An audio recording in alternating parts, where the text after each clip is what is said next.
Routine, rituel, charge mentale, sécurité émotionnelle et rythme du quotidien sont tous des sujets que j'ai abordés aujourd'hui avec Émilie Vien, aussi connue sous le nom de la planificatrice. Parce que le temps est la seule chose qui ne reviendra jamais, vaut mieux l'utiliser avec sens. Bienvenue à La nature de l'enfance.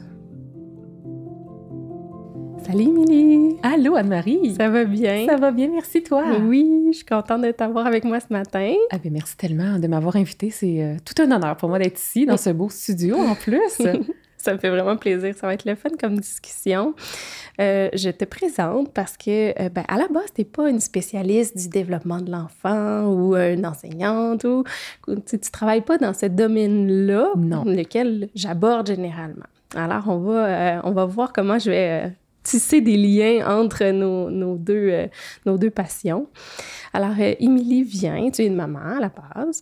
Oui. Tu es l'animatrice du podcast 168 heures. Et on te connaît aussi sous le nom de la planificatrice. Oui, exact. Donc, tu es une spécialiste en gestion de temps, en planification, mais tu le fais d'une façon vraiment toute particulière parce que dans ton histoire professionnelle, tu as vécu un grand épuisement. Donc, tu travaillais justement en organisation d'événements, si je me trompe pas? Oui, exactement, Okay. exactement. Puis, quand ça est arrivé, ça t'a amené à réfléchir autrement le travail, autrement la planification et autrement ton rythme de vie. Exactement. Il a fallu que je revoie tout, absolument tout. Puis, justement, dans la façon dont tu prônes maintenant la productivité, tu le fais avec beaucoup de conscience. Tu prônes une saine productivité. Et derrière tout ça, tu mets beaucoup l'accent sur les routines, les rituels, le sens derrière nos priorités. Et nécessairement, on vient à parler de charge mentale aussi. Absolument, oui. Et je pense que déjà, en tant que parent, le sujet de la charge mentale vient vraiment rapidement. Absolument. On vit avec ça quotidiennement en tant que parent. Ouais.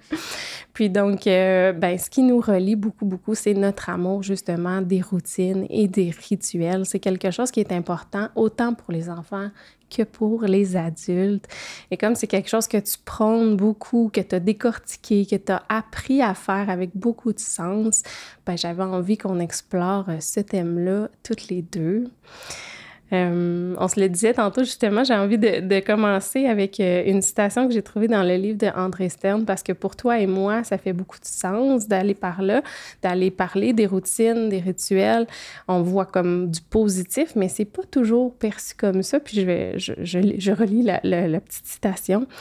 Notons que nous avons une tendance sociétale à considérer nos rituels comme autant de choses presque répréhensibles, embarrassantes, pour lesquelles on demande à être excusé, que l'on cherche autant à minimiser qu'à justifier. Ah, vous savez, j'ai mes petites habitudes, je suis perturbée si on me les change, ou bien je suis un peu obsessionnelle, j'aime bien que les choses se passent de telle ou telle manière. Et c'est encore pire, des fois, on le fait avec les enfants, dont on se moque parfois des rituels où on cherche à les en débarrasser sous prétexte d'apprendre à changer les habitudes. Comme si on veut pas, qu'on veut apprendre à sortir de la zone de confort à tout prix. Mais on va voir un peu à travers notre discussion comment ce n'est pas nécessaire de le faire en bas âge, absolument pas. Puis on pourra faire des liens là, avec l'âge adulte aussi. J'aime dire que la petite enfance dure toute la vie. Oui, puis j'aime ça quand tu dis ça parce que ça nous ramène tellement à l'essentiel, tu sais. Puis on l'oublie, ça. Ouais. Puis je trouve que ta manière de l'apporter, j'adore ça. À chaque fois que tu le dis, là, ça résonne beaucoup. Ah, c'est gentil. Alors, aujourd'hui, on va aller décortiquer qu'est-ce que c'est une routine, qu'est-ce que c'est un rituel, est-ce que c'est la même chose? On va essayer de mieux les comprendre, de comprendre leur importance, comprendre leur rôle dans notre quotidien. Et puis, avec ton expertise professionnelle, on va finir ça avec 3 petits conseils ou pistes de réflexion là, pour comment apporter de mieux dans notre quotidien familial ou parental ou professionnel. Oui! Alors, j'ai envie de te demander, toi, une routine ou un rituel, est-ce que c'est la même chose? Non, ce n'est pas la même même chose, mais j'ai longtemps cru que c'était la même chose, mais c'est vraiment différent. Je vais t'expliquer la différence. Et avant de parler de routine et de rituel, j'aime ça revenir aux habitudes, parce que finalement, une routine, c'est une succession d'habitudes qui se font de façon mécanique. Donc, une habitude en tant que telle, c'est une action qu'on fait un peu de façon mécanique sans réellement en prendre conscience. Je veux dire, au début, quand on met en place une nouvelle habitude, faut le faire consciemment, parce que souvent, au début, c'est difficile, peu importe c'est quoi l'habitude qu'on tente de mettre en place, mais éventuellement, on le fait de façon mécanique, puis on s'en rend pas compte. Je veux dire, après être allé à la salle de bain, on se lave les mains, on y pense pas, ça se fait, on s'en va vers le lavabo, c'est naturel, c'est mécanique, même pour les enfants. Au début, il faut les traîner un peu, là. Mais après ça, je veux dire, ils vont le faire sans se poser de questions. Maintenant, c'est quoi une habitude? Une habitude, en fait, c'est justement une succession d'habitudes qui vont se faire en même temps. On peut avoir plusieurs différentes routines dans notre journée. Par exemple, la routine du dodo. On la fait toute pas mal à notre façon. C'est pas nécessairement les mêmes habitudes qui sont incluses dans chacune de nos routines dodo. Mais par exemple, on va souvent faire la même succession d'habitudes. On va se mettre en pyjama, on va aller laver notre visage, se laver les dents. Si on est adulte, on a des verres de contact, on va les enlever. Bref, il y a toute cette succession de petites habitudes-là qui vont faire en sorte que c'est une routine. Et les routines, en fait, c'est vraiment... ça va vraiment aller créer un rythme. T'sais, peu importe si on a plusieurs routines dans notre journée, ça va créer, veut pas, un rythme dans notre journée. Ça va aller créer un certain sentiment de sécurité, notamment parce qu'on sait qu'est-ce qui s'en vient. Au début, parfois, quand on met en place des routines, ça peut être un petit peu difficile, un peu challengeant, parce que c'est justement, on va changer nos habitudes. Puis parfois, nos habitudes, c'est juste qu'on n'en a pas d'habitude. Ça peut être ça, l'habitude. Et on va comme aller intégrer ça. Puis, mais une fois que c'est bien intégré, c'est ça, c'est sécuritaire parce que ça crée un rythme, on sait qu'est-ce qui s'en vient. Ça crée aussi, que ce soit pour l'adulte ou l'enfant, ça crée une stabilité. Puis ça, la stabilité, c'est très sécurisant. Puis, qu'est-ce qui fait aussi qui est intéressant, c'est avec la routine, ça crée une prévisibilité. Alors, qu'est-ce que ça va faire? C'est que ça va aussi réduire notre charge mentale. Ça va réduire aussi la quantité de décisions qu'on va prendre parce que si on n'a pas de routine de dos, là, pour reprendre cette classique routine-là, à chaque fois, il va falloir se demander, OK, bon, ben là, c'est-tu maintenant que je vais aller à la salle de bain? Est-ce que c'est maintenant que je me brosse les dents ou si j'attends un peu? Je veux dire, rapidement comme ça, c'est pas des très grandes décisions, donc ça ne semble pas avoir un impact négatif sur notre charge mentale. Mais si on accumule à la fin de la journée des micro-décisions qu'on prend comme ça, qui ne sont pas intégrées dans des routines, ça devient très épuisant. Puis plus on a des décisions à prendre, plus ça remplit notre charge mentale. Et qu'est-ce que ça fait quand on a une charge mentale qui est pleine? Je veux dire, en tant que parent, on le sait, ça nous est arrivé souvent. Ben, ça prend beaucoup, beaucoup d'énergie, ça prend du temps, ça va jouer au niveau de notre humeur, puis ça a plein d'autres impacts. Donc, puis juste pour donner une idée, là, parce que des fois, ces chiffres-là, ça parle, on prendrait, paraît-il, environ 35 000 décisions par jour. C'est pas rien, là. Puis, tu sais, je veux dire, là, ça, c'est des petites décisions à est-ce que je tourne à gauche ou à droite pour aller au travail? Je veux dire, encore là, si on s'en va au travail en voiture, c'est une routine, c'est une habitude, donc on se pose plus la question, mais on se l'est déjà posé, par exemple, la première fois qu'on s'y est rendu. Donc, on prendrait, paraît-il, 35 000 décisions par jour. Et nos habitudes et routines, on dit souvent en fait que les habitudes et les routines, c'est un peu l'architecture de notre quotidien parce que 40% des décisions qu'on prendrait dans notre journée seraient déjà incluses dans des habitudes et des routines. D'où l'importance d'avoir des saines habitudes et des saines routines qui vont vraiment aller nous aider parce que le but de créer des routines, c'est de supporter notre quotidien, c'est de simplifier, faciliter notre quotidien. Puis c'est ça, le but, c'est de structurer, je pense, positivement notre journée grâce aux routines. Ah oui, c'est déjà beaucoup de bienfaits. Puis oui. Tu dis justement qu'on fait de façon mécanique, de façon machinale, un peu sans réfléchir. Je pense que c'est ça que des fois, peut-être, les gens perçoivent comme négatif, tu sais, comme si on était pris dans un carcan, qu'on agit un peu comme une machine. C'est vrai que c'est perçu comme ça, oui. C'est machinal, machine, mais en même temps, la machine, elle réfléchit pas. Fait que c'est comme peut-être tout ça, il n'y a pas de réflexion à avoir, il n'y a pas de décision Non, à parce prendre. qu'on a pris ces réflexions-là avant. Tu sais, avant d'implanter cette routine-là, on s'est posé ces questions-là. Puis si on est quelqu'un de moindrement sensé, on va avoir bâti une routine qui est saine, qui nous sert. Donc, on a pris des décisions une fois, puis après ça, c'est qu'on limite notre prise de décision. Puis le but, c'est pas... Bien, on peut se faire des routines très, très rigides. Moi, c'est pas ce que je prône. Je pense que toi non plus, c'est pas ce que tu prônes. Il faut se laisser une certaine flexibilité. Il faut laisser notre routine un peu aérer, respirer, parce que créer une routine hyper rigide, là, ça va peut-être vous enlever des décisions dans votre journée, mais ça ne va pas apporter beaucoup de bonheur, je pense, dans votre quotidien. Non. versus on peut vraiment se permettre d'avoir des routines qui sont plaisantes. Puis c'est ce qui me permet un peu de faire le pont vers c'est quoi un rituel. Parce que moi, avant un rituel, je veux dire, il y a quelques années, j'utilisais routine et rituel comme si c'était le même mot.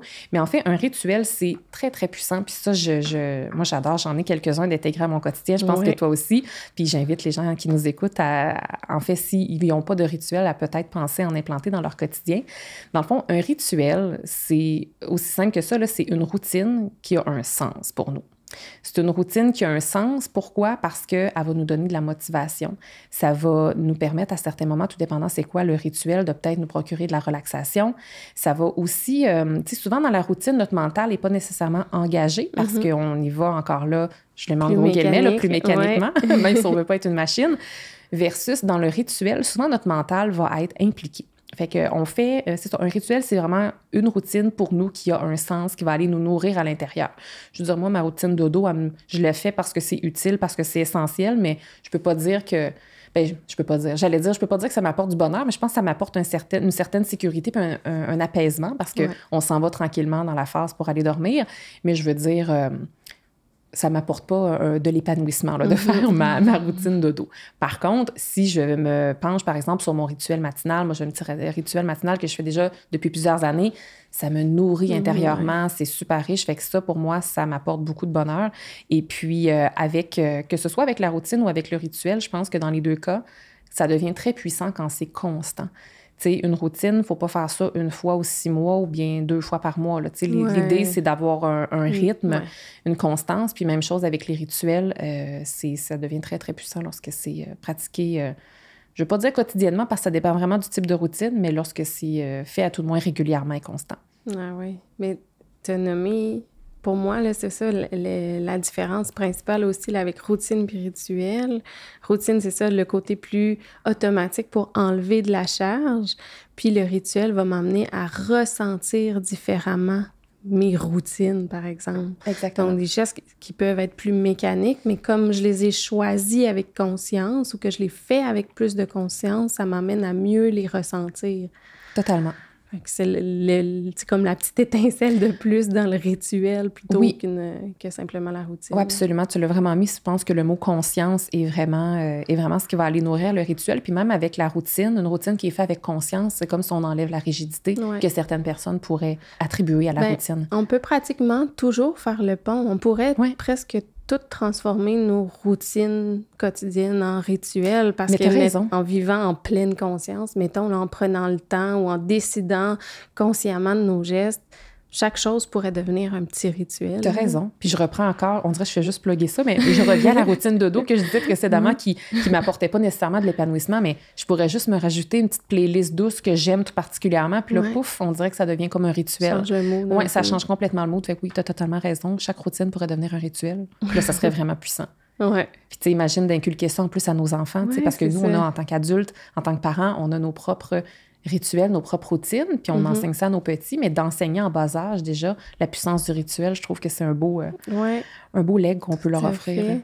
Parce que les routines, elles sont vraiment importantes pour nos cocos. Justement, tantôt, tu nommais là, que c'était un peu l'architecture de notre quotidien, puis que ça amène un côté prévisible. Ben, tu sais, en tant qu'adulte, on est capable de rationaliser notre quotidien, on est capable de le voir et de le percevoir dans un ensemble. Une journée, une semaine, un mois, les heures, les minutes. Nos enfants, ils n'ont pas de notion de temps. Alors, tu sais, d'aller inculquer ou implanter des routines, ben c'est justement ça, c'est d'apporter un côté prévisible, d'apporter une structure. Ah, OK, il se passe ça, donc ensuite, il se passe ça. Nous, pendant la routine du soir, OK, il est 6h30, on vient de finir. OK, là, on va s'aligner vers le bain, il est 7h, 7h15, plus que d'habitude. Eux, ils n'ont pas ça, aucune notion du temps. Donc, ils se laissent porter dans le quotidien et c'est simplement les routines qu'on implante qui vont aller cadrer ça puis leur donner des repères. Alors, c'est vraiment utile pour les apaiser puis leur donner une idée de où on est rendu dans la journée. T'sais. Puis on peut s'aider avec du visuel aussi, parce que justement, comme eux, ils peuvent, nous, on se réfère au cadran, à notre montre, ou, on a notre support visuel, puis on l'oublie que les enfants ne l'ont pas. Donc, d'aller se supporter avec des petits visuels pour la routine du soir, la routine du matin. Oui, ça fonctionne juste bien. Et puis, c'est pas obligé d'être compliqué, même pas besoin d'être si esthétique. On le fait avec les enfants. Donc là, ça vient donner justement du sens. On la choisit ensemble, on la dessine ensemble, on l'accroche à un endroit qu'on a choisi ensemble. Donc, ça vient justement porter beaucoup de sens pour l'enfant qui va être super fier de la respecter par la suite, quand il a été impliqué dans le processus, là. Donc, pour les enfants, c'est vraiment un élément clé. Puis ça me vient là, mais moi, une chose que j'utilise depuis vraiment longtemps avec mon coco qui aide aussi, justement parce qu'ils n'ont pas de notion du temps, j'ai un petit ensemble de sabliers. Hey, on a commencé ça il y a comme une semaine, mais ça fonctionne bien. Ah, c'est incroyable. Pour moi, depuis qu'il est tout petit, on a 1 minute, 3, 5, 10... et 30, je pense. Puis là, ils ont tous des couleurs. Donc là, ils me demandent, mais maman, ça, on fait ça dans un sablier bleu? Tu sais? Ça l'aide à la notion du temps. Mais c'est ça, il ne sait pas ce que c'est 15 minutes, mais il commence à être, vu que ça fait longtemps qu'on l'utilise, commence à être capable de se repérer un sablier bleu, ça dure à peu près ça, ou tu sais, au moins, il y a une idée. Il sait que mauve, c'est plus long que bleu, il sait que jaune, c'est le plus... Tu sais. Donc, ça l'aide à... C'est ça, c'est visuel, on voit le sable qui coule. Exact, puis ils sont petits, fait qu'ils les transportent dans la maison, on continue de jouer, maman va être prête dans un sablier jaune, ou tu sais, des choses comme ça, tu sais. Fait que ça l'aide vraiment à se repérer. Fait que c'est une petite astuce comme ça, là. Moi, j'ai vraiment beaucoup aimé ça. J'ai envie de te demander, juste pour avoir un exemple concret, tantôt tu nous parlais de ton rituel matinal. Tu sais, qu'est-ce que tu fais? C'est quoi ton rituel matinal? Je sais que tu as un épisode en plus. Là, on pourra... tantôt, je nommais que tu étais l'animatrice du podcast de 168 heures et il y a un épisode complet sur la routine matinale, mais si tu as envie de nous en glisser un petit mot, ça donnera un bon exemple d'une routine qui peut avoir l'air stricte ou cadrante, mais qui, en fait, apporte beaucoup de bien-être. Oui, exactement. En fait, moi, ce rituel-là, je le fais... J'ai commencé à le faire de façon vraiment très, très constante et régulière quand mon fils avait quelques semaines. Puis pour vrai, je me suis créé ce rituel-là parce que j'en avais besoin en tant que maman, parce que là, j'avais l'impression que j'étais juste une mère, 24/24. Puis je veux dire, mon but, c'est pas d'enlever mon chapeau de mère, mais c'est que j'avais besoin de retrouver un peu la femme et je perdais un peu mon identité. Et on sait avec un nouveau-né comment c'est prenant. Donc là, je n'avais plus de temps pour moi, ce qui fait que je me suis créé ce petit rituel-là parce que moi, la femme que je suis, Émilie, j'en avais vraiment besoin. Et moi, mon rituel matinal, en fait, c'est que j'ai commencé à le faire en me levant plus tôt parce qu'une fois que je me levais, tu sais, si je me levais en même temps que mon fils, pour moi, c'est comme le quotidien commençait, puis après ça, j'avais plus une seconde pour moi, donc je me levais plus tôt un peu. Et j'ai commencé, moi, en appliquant le Miracle Morning. Miracle Morning, c'est 6 activités qu'on fait en 1 heure. On peut les faire de 10 minutes chaque pour un total de 60 minutes, ou on peut varier, en faire un 5 minutes, un 15 minutes, bref. Puis, dans le fond, ça inclut la méditation, ou bien, tu sais, ceux qui préfèrent faire de la prière ou juste un moment de recueillement dans le silence. Après ça, visualisation. Écriture, donc du journaling ou bien écrire, peu importe, là, écrire. Ensuite de ça, j'ai toujours peur d'en oublier. Ça l'inclut également méditation, écriture, visualisation. Et de l'exercice, il me semble aussi, 10 minutes, ça se peut pas? Ça se peut-tu? Là, je me sens pas préparée, je suis en train de l'oublier. Puis pourquoi je suis en train de l'oublier? En fait, c'est parce qu'avant, je faisais ces 6 activités-là de façon vraiment très, je veux dire, mécanique. Comme j'avais besoin, je pense, de cette structure-là un petit peu plus rigide au départ pour commencer à faire ça. Pour l'implanter, vraiment, exactement. Ah oui, il y a la lecture aussi, chose que puis il y a des exercices physiques. Il y en a que... C'est vraiment plus intense. Moi, j'étais plus dans les comme étirements, là. Puis voilà. Puis en fait... puis dernière chose, là, c'est vraiment décousu, mais 6e activité, des affirmations. Voilà. Mais tu sais, ça, il y a des choses que j'ai retirées, là, parce qu'au début, j'avais besoin de cette structure-là pour me motiver et pour m'assurer que je remplissais mon verre le mieux que je pouvais. Puis j'avais comme lu sur le sujet que c'était hyper bénéfique. Fait que je me suis dit, je vais faire ça. Ça va remplir mon verre, puis je vais ensuite me retrouver. Ça m'a vraiment, vraiment aidé. Puis là, les années ont passé. J'ai continué ce petit rituel-là qui est devenu vraiment sacré pour moi. Je le fais la fin de semaine, je le fais quand je suis en vacances. C'est hyper important pour moi de le faire, peu importe. Et maintenant, ce que je fais, c'est que je vais un petit peu plus au gré de mon humeur. Fait que, tu sais, je me lève et pas mal tout le temps, je vais écrire, je vais lire, je vais méditer, mais parfois, la durée va varier. Puis de temps en temps, je peux dire, ah ben là, j'ai envie de faire des étirements, je vais en faire. Ou, ah, j'ai envie de faire de la visualisation, je vais en faire, mais c'est plus aussi rigide, si je peux dire que ça l'était au départ. Puis j'ai même une boîte que je me suis mise à l'endroit où je fais mon petit rituel matinal. J'ai comme des mandalas si j'ai envie de colorier, j'ai différents types de livres, j'ai, tu sais, un paquet de trucs. Puis si le matin, je sais plus trop qu'est-ce que je veux faire, parce que si les activités que je fais habituellement, ça m'inspire moins dans le moment, bien, je vais fouiller dans ma petite boîte au trésor, puis je fais qu'est-ce que j'ai envie. Voilà. Fait que ça, c'est mon petit rituel qui, pour vrai, ça a l'air vraiment cliché, là, mais ça a vraiment transformé ma vie parce que ça m'a permis de me reconnecter avec moi. Puis on va se le dire, quand on est parent, c'est difficile des fois de trouver du temps pour soi puis de se connecter avec soi-même en solo pendant, tu sais, comme plus de 2 minutes. Là. Fait que ça m'a grandement, grandement aidé. Fait que c'est mon petit rituel. À la maison avec mon coco depuis 5 ans. Ouais. Donc, j'ai implanté aussi la routine matinale, puis ça a fait une grande différence, justement, dans la façon de commencer la journée. Puis justement, d'être plus prête, plus disposée, puis d'avoir déjà, tu sais, rempli ma bonbonne. Voilà. Pour pouvoir en donner, tu sais, parce que si on veut être en mesure d'en donner, il faut avoir rempli la nôtre. Oui, c'est ça, c'est important de le comprendre, ça. Puis, je veux dire, ce rituel-là, je pourrais le faire en soirée aussi, mais qu'est-ce qui est puissant de le faire le matin, c'est que justement, ma bonbonne est remplie dès le matin. Exact. Et comme après ça, s'il y a des imprévus qui arrivent dans la journée, bien, au moins, j'ai comme déjà commencé ma journée avec un accomplissement. Tu sais, j'ai déjà accompli quelque chose pour moi, fait que c'est comme très satisfaisant. Ah oui. Puis c'est ça nous apporte à nous ce besoin de repos, là, aussi, d'apaisement, là. Oui. Puis, tu sais, j'ai un autre épisode que j'ai fait complètement sur le repos émotionnel. C'est un besoin qui est irréductible chez l'enfant. Alors, tu sais, d'avoir avec nous au quotidien plein de moments où ces routines-là, où ces rituels-là sont implantés, c'est de savoir qu'est-ce qui s'en vient, d'avoir de la prévisibilité, mais tout l'aspect de sécurité aussi qui apporte, que les routines apportent vraiment pour les enfants. Donc, on nourrit ce besoin-là qui est vraiment fondamental pour les enfants. Puis c'est encore plus, je trouve, avec le rituel, quand on a décidé des choses avec eux, quand on va aller célébrer des petites choses. Tu sais, ça peut être vraiment simple, mais d'avoir ces rituels-là au quotidien, de savoir ce qui s'en vient, puis que je sais ce que je vais vivre, puis je sais avec qui je vais le vivre. Je vais toujours être accompagnée là-dedans. C'est vraiment quelque chose qui est apaisant pour les enfants, là. Je fais ça. Bon, on a nos livres aujourd'hui. On est deux amoureuses de la lecture. Je cite le docteur Anne Reynaud. C'est une psychiatre française. Elle est aussi la fondatrice de l'Institut de la parentalité en France, à Paris. Puis elle le nomme comme ça, là, les rituels sont essentiels à mettre en place. Ils répondent aux besoins de cohérence, de prévisibilité et de stabilité qu'éprouve l'enfant pour se sentir en sécurité émotionnelle. Fait que c'est vraiment, tu sais, une petite chose. Puis en plus, comme ça a du sens puis qu'on peut le décider en famille, bien, ça fait du bien à tout le monde. Oui, tout le monde se sent impliqué aussi, c'est là. Ça. Fait que c'est juste du... Puis c'est ça, tu sais, tantôt, on nommait le fait de... On dirait qu'il y a quelque chose qui nous pousse dans notre société à vouloir sortir de la zone de confort. Il faut que tu sois capable de sortir de ta zone de confort. Go, go, go, tu sais. Mais à la base, là, c'est en se construisant un lieu de sécurité éternelle que l'enfant, il va avoir la force d'aller n'importe où.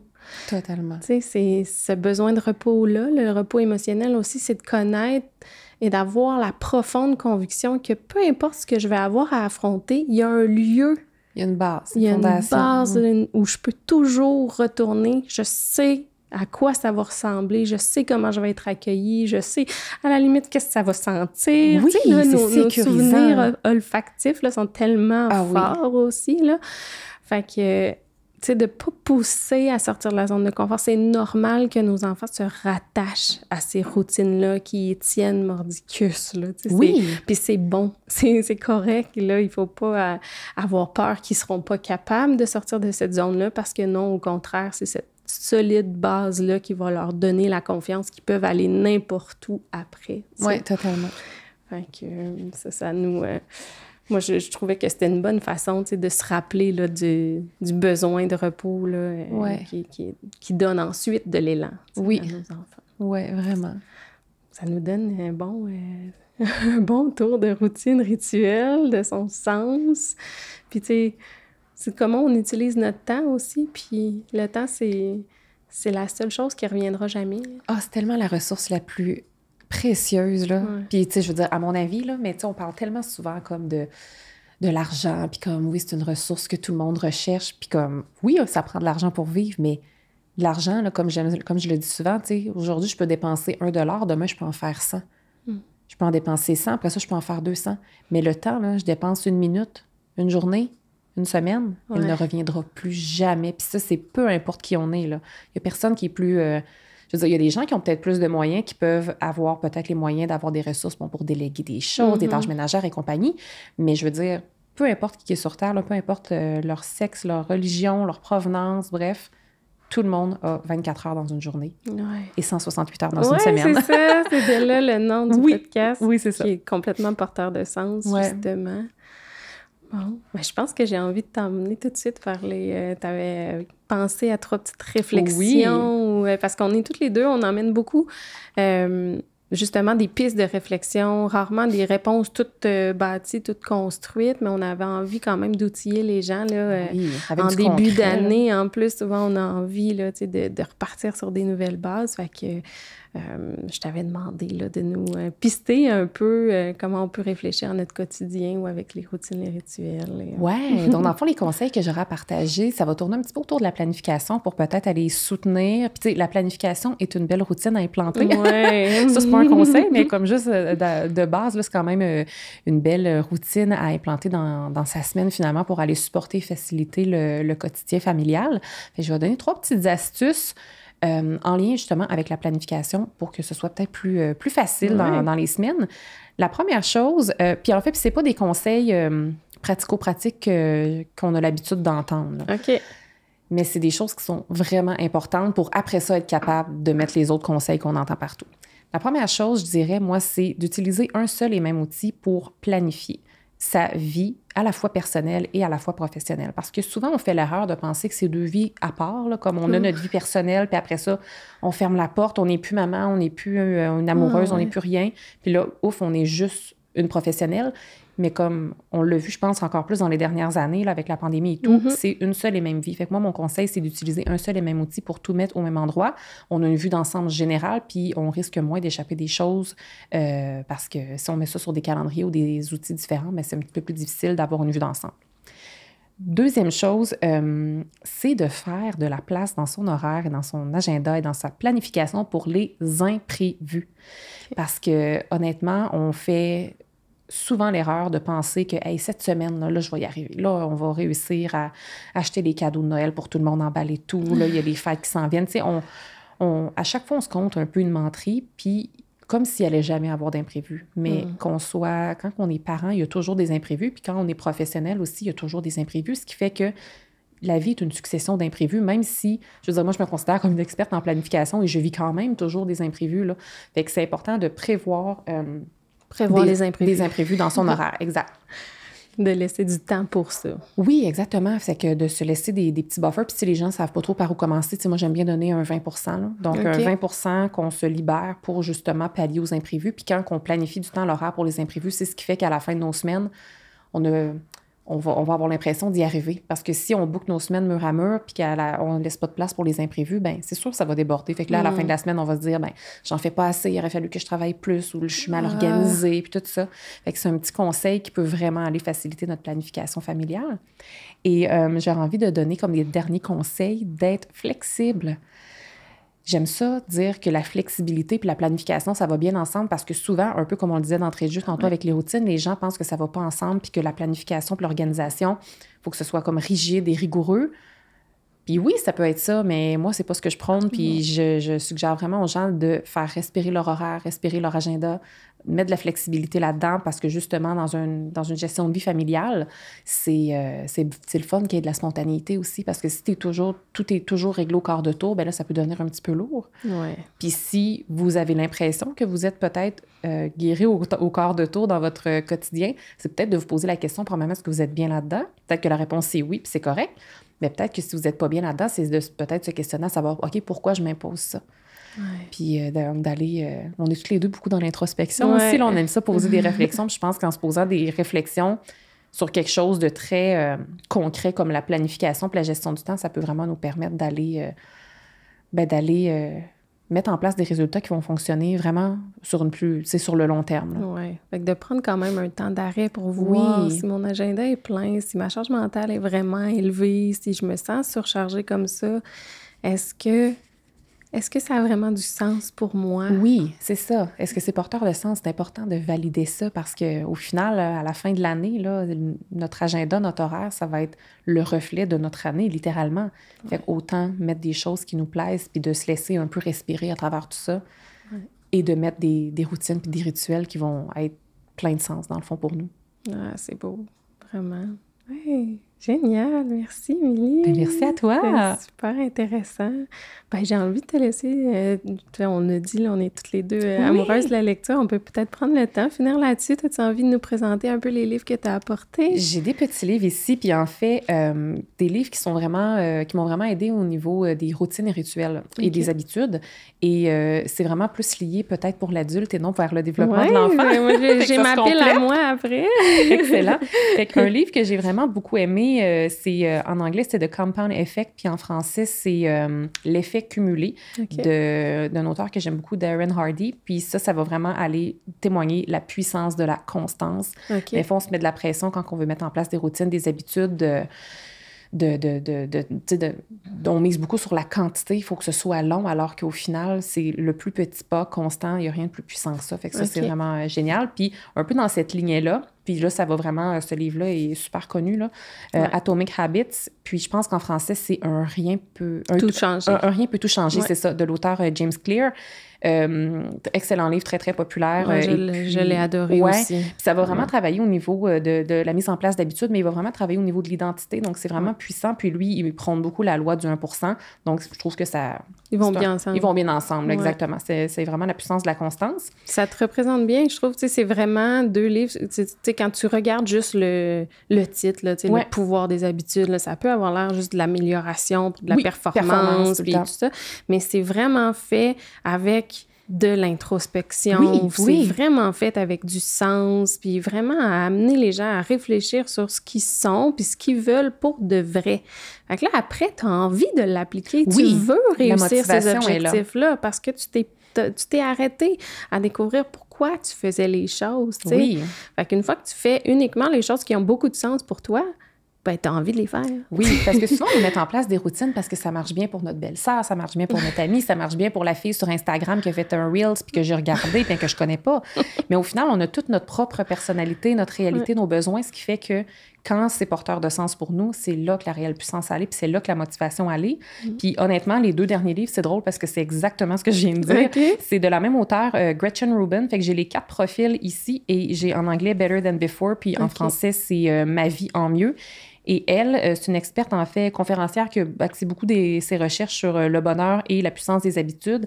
Et elle, justement, ça, c'est super intéressant, même là, pour le livre, là, les 4 profils, hyper intéressant quand on a une famille, des enfants, de lire ça. Elle a répertorié comme 4 différents types de personnalités.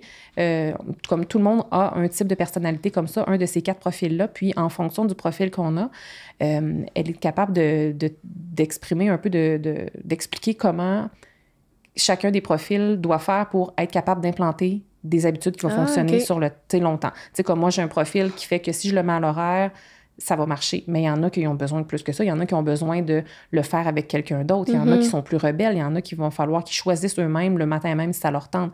Donc, un livre hyper intéressant. Puis, quand nos enfants sont assez vieux pour saisir leur personnalité, c'est hyper utile parce que c'est pas parce qu'on a 2 enfants, on le sait, hein, c'est pas parce qu'on a 2 enfants qui vont réagir pareil quand c'est le temps d'implanter des rituels, en fait, ça serait des routines. Très étonnant. Oui.